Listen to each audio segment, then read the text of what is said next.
Hey ladies and gentlemen, welcome back to Uncle Matt's Cookery Lessons. Here is the recipe for pavlova by request for absolutely ages from my lady. Sorry it took me so long.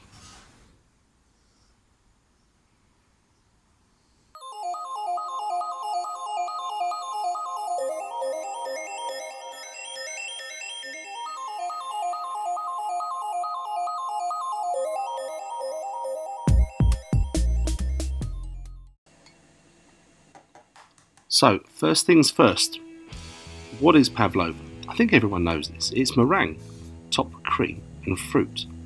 It was created as a tribute to Anna Pavlova, a wonderful, famous ballerina from Russia, while she was touring in either Australia or New Zealand. So it was one of them. It was either a kiwi or a kangaroo, and we'll let those guys fight out amongst themselves for who did it. We're just going to enjoy this thing. So what have I got to do? I've got to separate the egg yolk from the egg whites. If you get a little bit of egg white in your egg yolk, it's not the end of the world, but if you get a little bit of egg yolk in your egg white, it is the end of the world. It's not going to work. It's got to be super clean. So my hands were clean, the bowl I put the egg whites in was clean, the bowl I've just put it into on my stand mixer I washed with boiling water and soap and the whisk attachment as well. I was incredibly pedantic because I've not had the best history with making meringues. It's one of those things that a lot of chefs, unless you're a pastry chef, which I ain't, is a bit scary. So you tend to not do it. And you can buy meringue bases, can't you? But they won't be lovely and umptious and chewy like this one turned out to be. So the science behind it, which I don't get because I'm a bit of a div, but first of all, get some air into your egg whites. Whip them up till they're pretty much stiff peak. And once we've got stiff peak, we're going to start adding sugar slowly. Now, the sugar does a couple of things. I hope you're paying attention and writing this down, because I've gone to a lot of effort with Wikipedia here. The sugar adds sweetness, but it also dissolves in proteins on the surface of the bubbles. This syrup prevents protein drying and tightening. There you go. That's interesting, isn't it? Right, what I'm doing here, checking to see, yeah, it's foamy, it's light, but it's not quite meringue stage, it's not stiff yet, it's more of a soft peak, so we'll keep going a bit longer. Lots of editing here, because this took about 10 minutes or so. Now that looks much better. There we go. It's like shaving foam, isn't it? So that is now ready for us to start adding the sugar, which I've already explained what it does, but we've got to put it in slowly because reasons. Alright, just to take my word for it, put it in bit by bit, so I'm using a spoon to do it. So one spoon after another, a little bit went over my work surface, but you know, don't worry about that too much, just a few little grains. So just keep adding it in, spoon after spoon after spoon. I think you just don't want to shock it by chucking it all in one go. There's probably a scientific reason for adding it slowly, but I didn't search that far. Okay, we're getting near the end of that. It's beginning to look really silky as well. I think you can see it's sort of, before it was more cloudy, now it's really silky smooth. But what you also have to do is you have to mix this, you have to whisk it until the sugar completely dissolves. So in a minute when I test it, I'm going to rub the meringue between my fingers, checking for any little grains. Here we go, let's have a look. So it's looking great.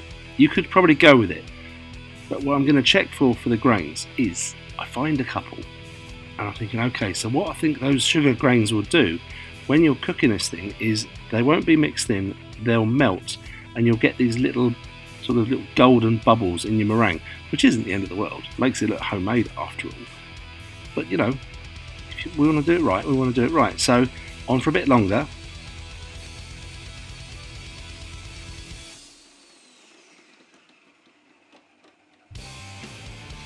Make sure it's off, you pleb.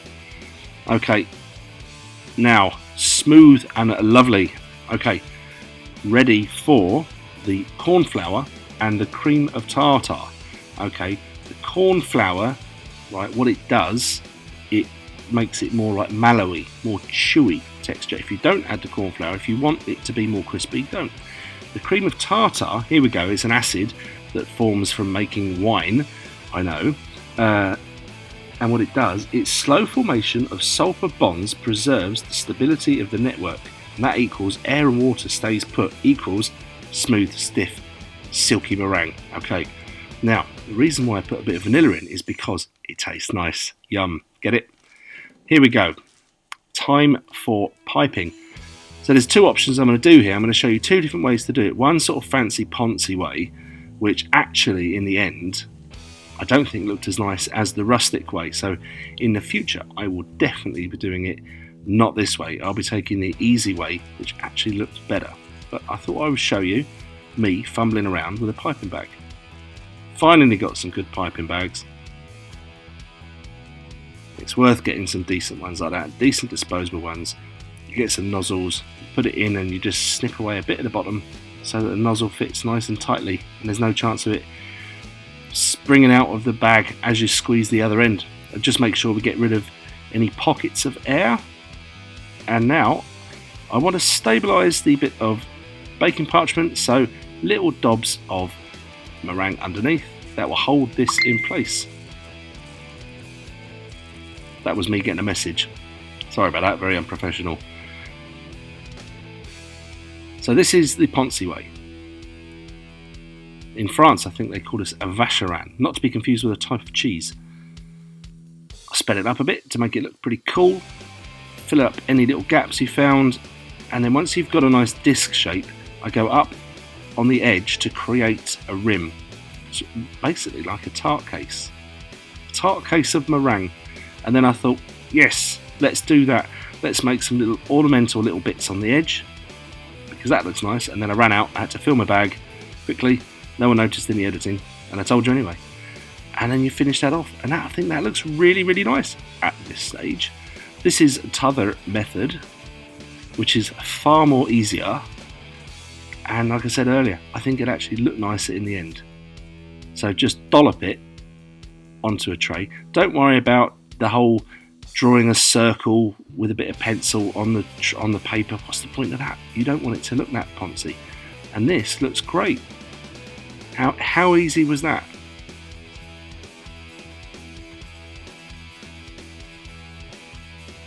Now it's time to bake these chaps. Now, various recipes I've seen have different temperatures. I've opted for 130 degrees, and that was about an hour and 20 minutes. I tapped them, they were nice and crispy, and then I left in the oven, turned off, and yes, those were my legs, and I wasn't wearing any shoes. And to be honest with you, you're lucky I was even wearing pants.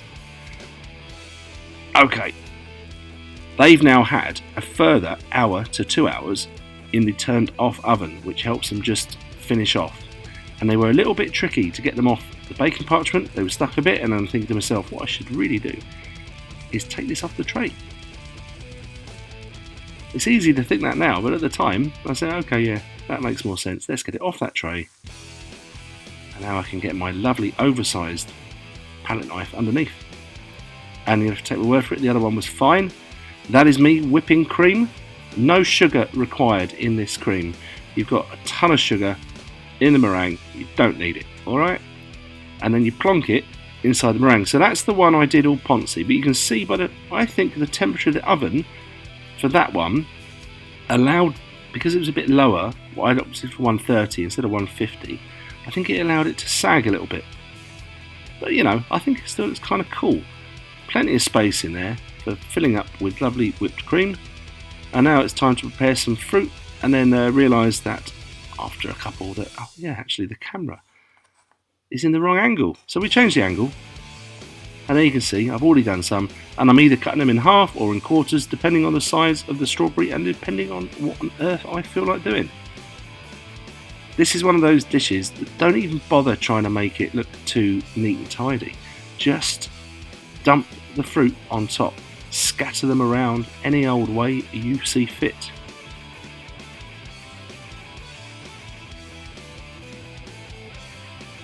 Some good advice on the screen there. If you're new to the channel, don't forget to subscribe. And there we go, scattering the fruit on top. And then there's one little extra touch that I did because I thought it was nice. I took a little bit of apricot jam, a splash of water in it, and I put it in the microwave for say 20 seconds or so to melt, and I brush it over this fruit once I got it all on there, just to add a little extra sort of glossy shine. And there I go doing it. Try not to get distracted by an incredibly handsome chap you can see in the reflection on that plate. I didn't realise you could see me there. Sorry about that. There's a reason why I do this film this way without too much of my face in it. Anyway, and then I thought, I've got some mint in my fridge. That'd be nice. Stick the mint on top, and that looked lovely. Put it on my revolving cake stand to do a final shot of it having some icing sugar dusted on there by my beautiful assistant, my lady, who, as I said, requested this, and she was getting very impatient. She wanted her pudding. She said, stop far-arsing around doing these final shots. I want the pudding. So we're about to portion it now. Here goes. I say it's not as perfectly round as I thought it was going to be, but you know what? I think it kind of looks nice, and it is really, really chewy meringue. That's that cornflour for you. So like I said before, if you want it to be crispy, don't put the cornflour. Look, she's prowling. You can see her feet there. She's in the background. Come on. So that one was hers. I didn't get in the way. Portioned myself another one, and I'm about to enjoy it. And it was really chewy. I loved it, and I hope you give it a go. Don't be afraid of meringue. Try to follow those instructions. Really, really clean bowl. Everything clean. No grease in the egg white. Get it nice and stiff. Bit of cream of tartar in there, and bosh, you're done. Lovely. So anyway, that's another episode over. Thank you ever so much for watching Uncle Matt's Cookery Lessons. I hope you liked it. Like I said earlier, don't forget to subscribe, like, share, comment, all of those things. I really appreciate it. Anyway, that's it for this one. See you in the next one soon. Bye.